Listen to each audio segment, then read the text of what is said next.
आज के वीडियो में सभी दीदी भैया को नमस्ते। आज के इस वीडियो में हम अपनी स्वयं सहायता समूह की दीदियों को सीसीएल लोन से संबंधित बहुत ही महत्वपूर्ण जानकारी बताएंगे। दीदी जब हम विजिट में जाते हैं हमसे बहुत सी दीदियां पूछती हैं कि दीदी हमारे स्वयं सहायता समूह का सीसीएल हो गया है और सीसीएल की धनराशि जो है बैंक के द्वारा मंजूर कर दी गई है, सीसीएल खाते में आ भी गई है और अब हमारे समूह से कोई दीदी पैसे की मांग नहीं कर रही है। अगर हम लोग सीसीएल खाते से पैसे की निकासी नहीं कर रहे हैं, विड्रॉल नहीं कर रहे हैं, पैसा वैसे ही सीसीएल खाते में पड़ा है, तो क्या स्वयं सहायता समूहों को तब भी ब्याज देना पड़ेगा? यदि स्वयं सहायता समूह सीसीएल खाते से पैसे की निकासी नहीं करता है तो क्या स्वयं सहायता समूह को ब्याज देना होता है कि नहीं देना होता है? बैंक ब्याज लेती है कि नहीं लेती है? इसकी पूरी जानकारी आज हम आप सबको इस वीडियो में बताएंगे। तो आज की यह वीडियो आप सभी दीदियों के लिए बहुत ही महत्वपूर्ण होने वाली है। वीडियो को पूरा अंत तक देखिएगा। वीडियो पसंद आए तो वीडियो को लाइक कर दीजिएगा। चैनल पर पहली बार आए हैं तो प्लीज चैनल को सब्सक्राइब जरूर कर लीजिए ताकि आप सबको स्वयं सहायता समूह से संबंधित नई से नई जानकारी बराबर अपने इस चैनल के माध्यम से मिलती रहे। तो दीदी सबसे पहले हम लोग जानेंगे सीसीएल का फुल फॉर्म क्या होता है। सी से हो गया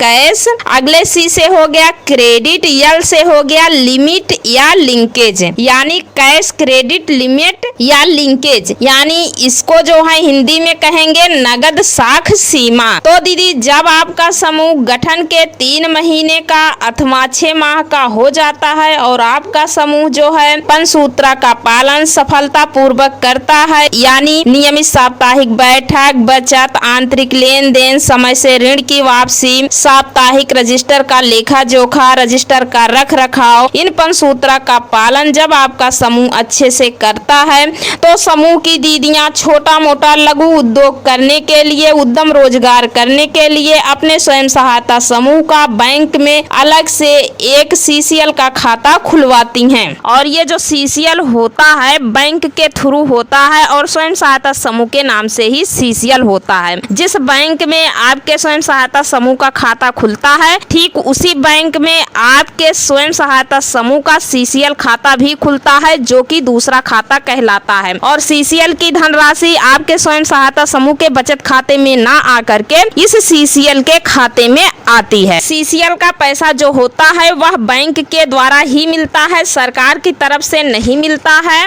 बैंक जो है स्वयं सहायता समूहों को उद्यम एवं रोजगार करने के लिए सीसीएल का पैसा देता है और यह पैसा बैंक थोड़ा थोड़ा करके कई किस्तों में स्वयं सहायता समूह से वापस ले लेती है और इस पे कुछ कम ही ब्याज दर लगता है। अभी मैं आगे आप सबको बताऊंगी कि कितना प्रतिशत ब्याज लगता है। स्वयं सहायता समूहों का जो सीसीएल होता है तो बैंक कितनी धनराशि सीसीएल के रूप में स्वयं सहायता समूहों को देती है। तो दीदी देखिए, बैंक जो है स्वयं सहायता समूहों को 1 लाख रुपए से लेकर के 6 लाख रुपए तक का सीसीएल मंजूर करती है, लेकिन आपको जो है पूरे 6 लाख रुपया एक ही बार में नहीं मिलता है। इसका एक प्रोसेस होता है। 6 लाख रुपया स्वयं सहायता समूहों को कई किस्तों में दिया जाता है। पहली किस्त जो मंजूर की जाती है पहले वर्ष 1 लाख रुपया स्वयं सहायता समूह के सीसीएल खाते में दिया जाता है। जब स्वयं सहायता समूह इस 1 लाख रुपए की वापसी समय से कर देता है ब्याज मूलधन सहित, तब बैंक वाले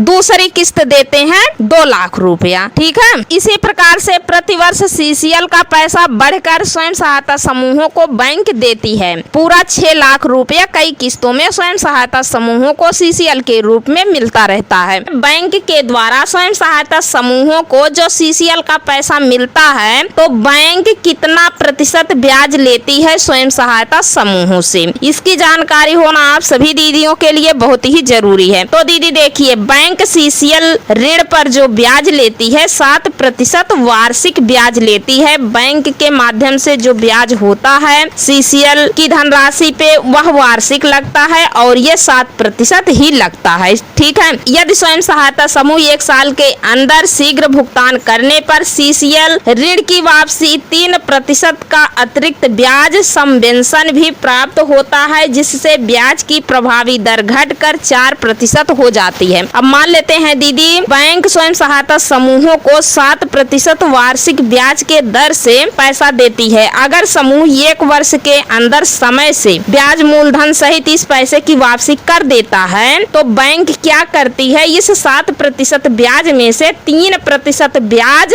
स्वयं सहायता समूह के खाते में ट्रांसफर कर देता है। केवल 4% ही ब्याज बैंक लेती है। ये कुछ बैंकों में जो है छूट है, क्योंकि ये प्रावधान हमारे यहाँ है, तभी हम आप सबको बता रहे हैं। अब आगे बात कर लेते हैं। जैसे दीदी का सवाल है कि दीदी सीसीएल का पैसा जो है सीसीएल खाते में आ गया है और समूह को पैसे की आवश्यकता नहीं है और समूह पैसा नहीं निकाल रहा है और सीसीएल खाते में सीसीएल का पैसा पड़ा है, तो क्या स्वयं सहायता समूहों को ब्याज देना पड़ेगा? तो दीदी देखिए, सीसीएल के पैसे पर स्वयं सहायता समूहों को ब्याज तब तक नहीं देना पड़ेगा जब तक स्वयं सहायता समूह सीसीएल खाते से पैसा नहीं निकालेगा। यहाँ पे आप सब देख सकते हैं, यहाँ पे दिया गया है कैश क्रेडिट 12 महीने की भुगतान अवधि वाला एक शॉर्ट टर्म लोन है। बैंक द्वारा ब्याज केवल निकाले गए पैसे पर लगाया जाएगा, न कि मंजूर की गई पूरी राशि पर। यानी दीदी आप सीसीएल खाते से जितनी धन राशि निकालेंगे उतनी ही धन राशि पर ब्याज देना होगा। मान लेते हैं आपके सीसीएल खाते में कुल 1 लाख रुपए का ऋण मंजूर कर दिया गया है बैंक के द्वारा। अगर दीदी आप पूरा 1 लाख रुपया सीसीएल खाते से निकालती हैं तो पूरा आपको जो है पूरे 1 लाख रुपए का ब्याज देना होगा। अगर उस 1 लाख रुपए में से आप केवल 50,000 रुपया निकाल रही हैं तो केवल स्वयं सहायता समूह को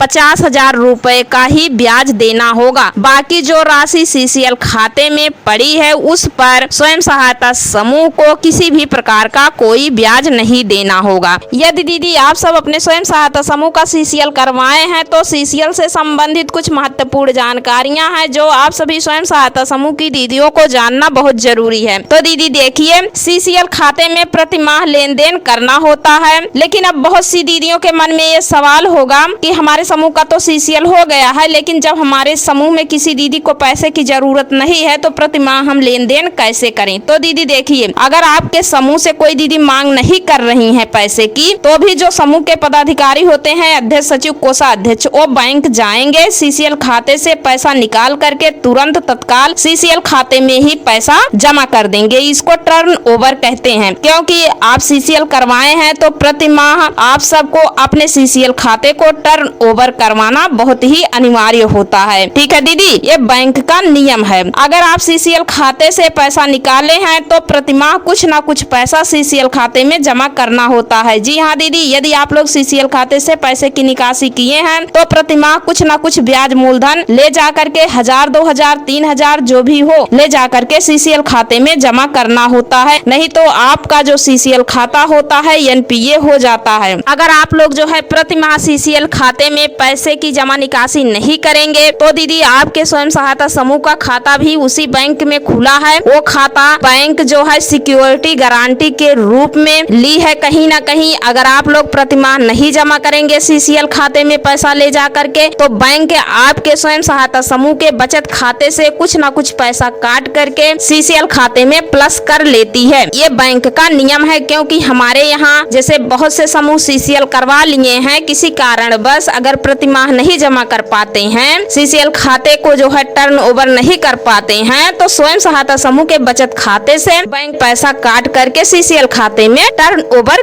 कर लेते हैं। तो सीसीएल से संबंधित यही बहुत ही महत्वपूर्ण जानकारी है दीदी, जो आप सब दीदियों को जानना बहुत ही जरूरी है। तो आप लोग दीदी यदि सीसीएल करवाए हैं तो ईमानदारी पूर्वक से सीसीएल के नियमों का पालन करिए, प्रति माह सीसीएल खाते का लेन देन करिए, ताकि आपका क्रेडिट अच्छा बना रहे और आगे चल करके बैंक आपके स्वयं सहायता समूहों को समय से पैसा दे सके और आप लोग पैसा ले करके उद्यम रोजगार कर सकें। तो दीदी सीसीएल से संबंधित ये बहुत ही महत्वपूर्ण जानकारी थी जो मैंने आप सबको इस वीडियो में बताया है। तो आज की वीडियो दीदी आप सबको पसंद आई हो तो वीडियो को लाइक कर दीजिए। चैनल पर पहली बार आए हैं तो प्लीज दीदी चैनल को सब्सक्राइब जरूर कर लीजिए, ताकि आप सबको इस प्रकार की नई से नई जानकारी बराबर अपने इस चैनल के माध्यम से मिलती रहे। तो आज के वीडियो में बस इतना ही, मिलते हैं अगले वीडियो में एक और नई जानकारी के साथ। तब तक के लिए धन्यवाद।